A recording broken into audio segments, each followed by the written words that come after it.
महाराज श्री, बड़ा अतीत का प्रश्न है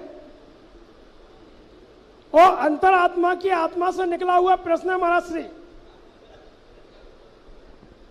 चूंकि हमारे पूर्व जन्म के कृत्यों के कारण या वर्तमान के कृत्यों के कारण कभी कभी हमारे शरीर अपंग हो जाता है, एक्सीडेंट के कारण, किसी बीमारी के कारण, जैसे हमारी उंगली कट गई, या हमारे शरीर में कोई हाथ जल गया, कोई स्पॉट हो गया, गूंथ बन गई, या फिर महाराज श्री हमारे शरीर में पूरे में शरीर सफेद दाग हो गया।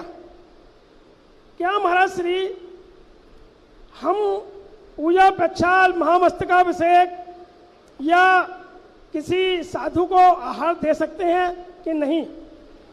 उपांग का कटना अलग चीज है और अंग का कटना अलग चीज है। अंग में यदि कोई अंग टूट गया पूरा, तो फिर वो व्यक्ति पूजन की क्रिया को या भगवान के महाराज को आहार दान देने में आदि में दिक्कत करेगा। आहार दान में तो वह हाथ ही कट गया, किसी का पैर ही कट गया, तो अब वो आहार दान देना बैसाखी से आएगा क्या? और उचक उचक के आएगा तो जीव जंतु की ईर्ष्या समिति उसकी नहीं पड़ेगी। ऐसे समय में आहार चर्या तो नहीं बनेगी।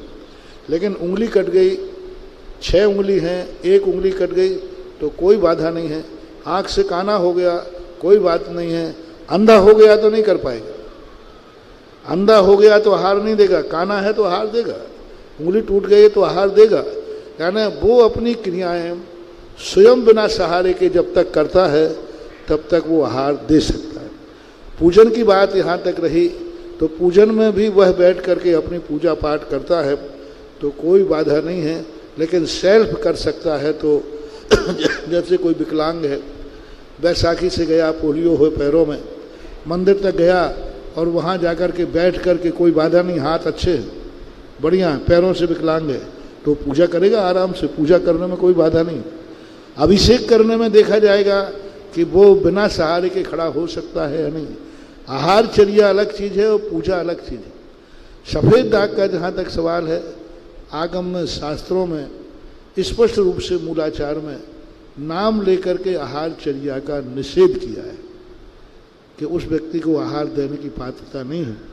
पूजन अभिषेक के संबंध में ये सामाजिक व्यवस्थाएं हैं, उनको देख कर, क्योंकि अलग से हमें ऐसा शास्त्र में कहीं देखने को नहीं आया। आहार के संबंध में तो आया है, पूजन अभिषेक के संबंध में मुझे कहीं ऐसा देखने में नहीं आया। महाराज श्री, मूर्ति के स्पर्शन की बात है, दूर से पूजा पाठ की कोई बात नहीं है, केवल मूर्ति के स्पर्शन की बात है। क्या हम मार्जन वगैरह मूर्ति का कर सकते हैं? नहीं, मार्जन आदि कर सकते हैं क्या? देखो, अति है तो नहीं करें तो अच्छा है, क्योंकि हमारे लिए हर व्यक्ति के मन में विकल्प आता है देख करके।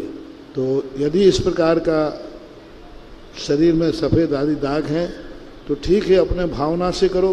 छूट है तो अपने कर लो।